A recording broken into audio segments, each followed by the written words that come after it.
We'll be able to see Ivy here from TZYM in Moonlit River Park. I think this is one of the only games we might actually see Moonlit River Park for the past few days or for the past 2 weeks. But this will be, let's see here, it will be well, actually no, the next actually played in Moonlit River Park as well. But Acrobat, Gardener, Wilding Key, and Professor up against an Ivy. Seems like we banned Goldman and probably...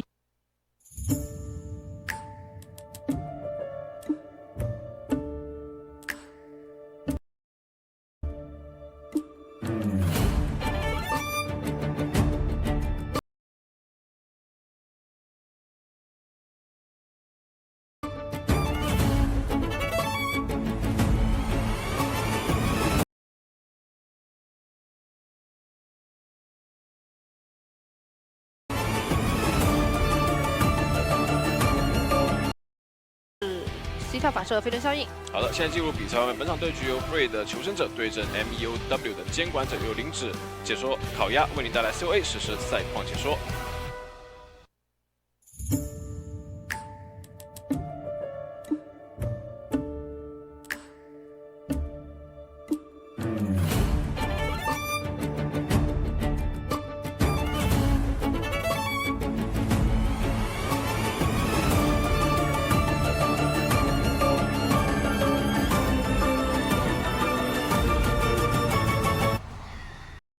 Okay, Ivy, let's see what we're gonna go for right now.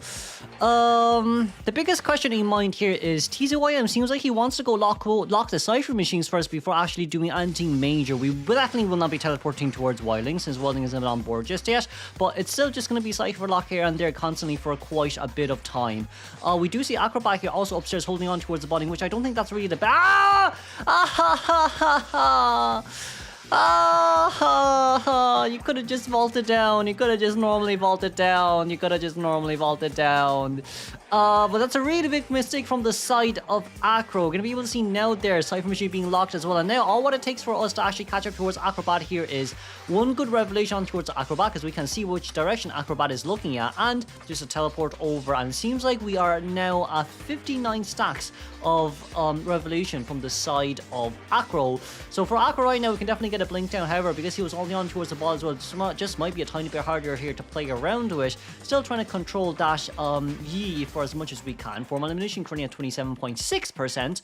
And Silwave, let's see here. That's are we looking back or are we looking in front of us? Seems like we're looking in front of us right now, but also at the same time we could be looking at any other direction that we seen fit. But as of now, still trying to utilize that Phantom to try and maybe get a good sandwich scenario here. But I think one normal hit down should be enough, as we did bring Hunt here on the side of IB2. Now then, Gardener is still currently nearby as well, as we can go on lock Gardener Cypher Machine here instantly. However, Gardener, we are going to be on the roll out, or we can force the rescue. You know what? Teleport and force the rescue. Why not?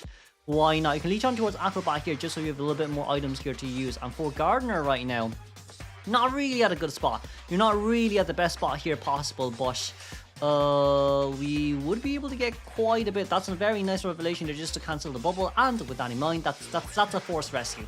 To be honest with you, that is 100% forced rescue right there. We probably wanted to see whether or not we can get Gardener back towards 100 stacks of elevation and then catch up towards Acrobat, but with all in the conclusion here, that will be a blink down on the side of TZYM, and with this, I would say more or less we could guarantee a 4-man elimination game, especially with the side that, look, Gardener's going back to get rid of Ostracon.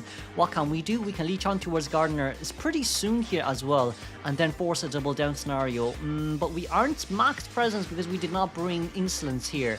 So it's a trump card attention trait on the side of TZYM. Do you maybe want the abnormal endgame, or potentially speaking, since this is such a big map, a teleport? Teleport is definitely very viable as well, especially right after you Ostracon teleport. Oh, wait a second, now just got caught off guard. Hold on, that wasn't what was in mind. We can definitely teleport back here for Acrobat just on time as well, or we can leech on towards Wilding here first. But no, it's the Acrobat that we leeched on initially. Oh, but we corruption and transference there though. So I generally do feel like we probably should teleport on towards Acro, and then what? And then, oh, nice revelation, and then teleport over, and then a revelation with the Phantom body. But with this, at least, hey, look, it's a double down scenario. You've trump card change for teleport endgame. You have, like, there's 4 Cypher machines done, but there's 1 full Cypher remaining, and the last 3 Cyphers, they do seem quite dispersed. One I got, oh no, actually, 2 at Godkite, 1 at the 2-story, 1 at Godkite, and then 1 near the bridge. So I don't think this is a good scenario here from the side of survivors. That's not much they're done just yet. But I mean, for South Bridge is ready, but North Bridge on the other hand, I don't think that's doable. Oh, sorry. South Bridge Cypher Machine has just been started, but North Bridge has already been done. Now here, as the gardener is going to get teleported on instantly here, as we do have 60 stacks, and ooh, that's a nice bubble. You know what? That's a nice bubble. We can appreciate a bubble like that. We can really appreciate a bubble like that. However, you're stuck in the same area for quite a long time. We're 99 stacks right now. She will go dead anyway, but she did buy a tiny bit more time compared to usual, and that's what, you know, we do have to appreciate from the side of survivors too. Very nice bubble there from the side of gardener. However, we can still go around and map control here for as long as we want. We can teleport on towards red here instantly as well, right when our corruption transference is ready. Or maybe just leave the leech over. Well, actually no, I think we should take the leech back and then get ready to teleport when red is near the Ostracon. But for now, I'd say, okay, never mind, we're going to go over it instantly. Yeah, that's fine too. We want to save corruption and transference for later on. Very nice shell shock from the side of our professor. And for the professor here, we're going to get away, probably going to teleport back instantly here, just so we can get a 100 stack to start farm the chair. And with that in mind, you know what? Professor's gonna have to get rid of that Ostracon as many times as it's necessary. The question, also the next question is, can we maybe try prevent that from happening as much as possible? Red right now is still trying to get that Cypher Machine done. It is at 70% though, so we have to give a big applause for that. But you're gonna have to get rid of that Ostracon ASAP whenever you're ready. It's currently at 80%. TZYM can teleport. We're still on the Cypher Machine right now. We're going to force red to leave the area, as that's going to be a flywheel there instantly, and that's a rescue there on the side of Gardener. Gardener at 23 stacks right now. Going to leech on towards the Wildling here first before Gardener. You know, no, we can go leech on Gardener here. No, we can't. We're going to have Normal first. Okay. And that's just to guarantee the win game. Once Gardener gets straight towards 2-story here, there's no way Gardener can actually get out of the Ostracon range on time unless she goes towards the stairs, in which we will. But it's still 60 stacks. We got the revelation too, even without the ETN. And with that in mind, it will be a guaranteed 3-man elimination. 4-man elimination wise, we're going to have to see how well Wilding actually does here, because if Wilding cannot kite, then it'll be a very long day. We missed that initial pushback, and now red will be the one in danger, as Wilding has to decode next. For someone who doesn't have borrow time, this is really bad. It's usually a guaranteed 4-man elimination on the side of that, but we didn't cancel the teleportation on Wilding. Because Wildling was stunned with revelation. So with that in mind, that's going to be another beautiful shell shock here on the side of our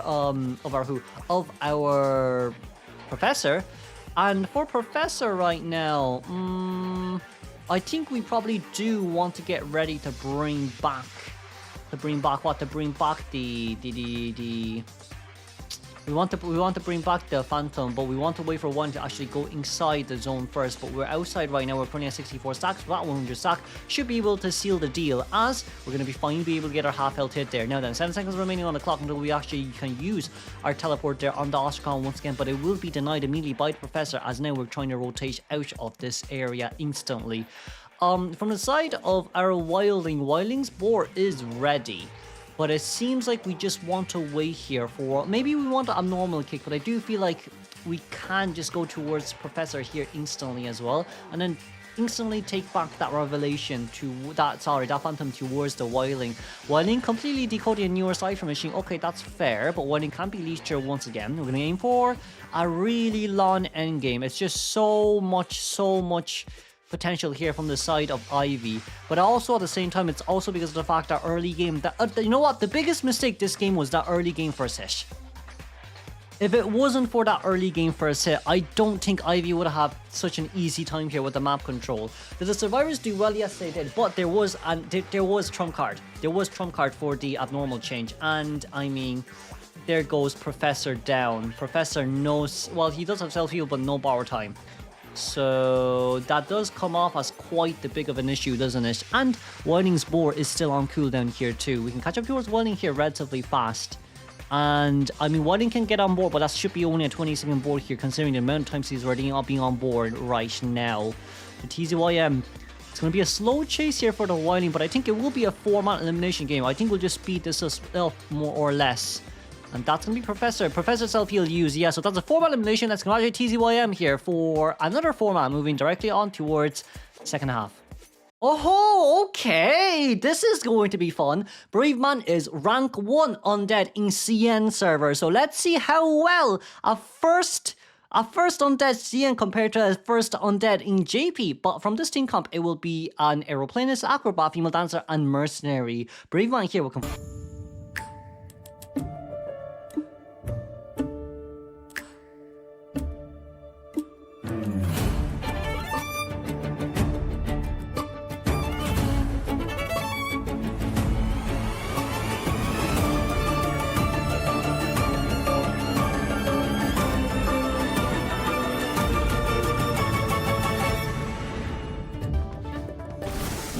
The game we go, okay, Braveman spawns below third stop, and it seems like we're going to look for C in here first, but it's still, look, from the side of Aeroplanist, he can use that mini ledge near the edge of the third stop area to actually get down instantly, but Braveman now, that's going to be 5 dashes here used instantly as well, as we do have 50% stacks on our energy.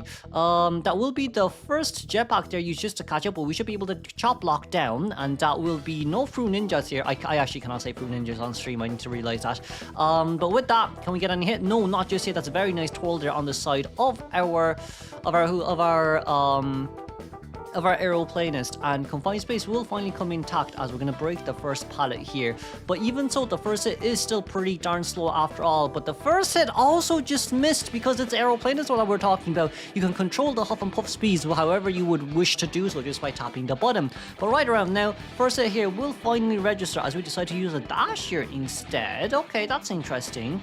I think normal hit there would be fine because you don't really want to chop block down when you're trying to catch up towards the survivors. However, for now, it is a 70-second containment time, and from the side of Braveman, it's a bit too slow for it's actually really slow for an undead, because you do need to be very fast for the first down and then continuously for the second and third down. That's what you 5 dashes for. Right now, Zene's doing a really good job at tight containment here. We do still have 1 jetpack here remaining on our hands to use, and that's going to be used here instantly just to get straight towards the next nearby window. However, for Braveman, I think the main plan, I think we hit the wall there.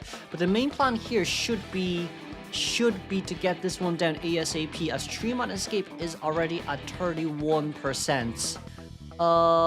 This might be a little bit harder here to play around still, but I mean, at the end of the day, you do have to think about what you can get off this.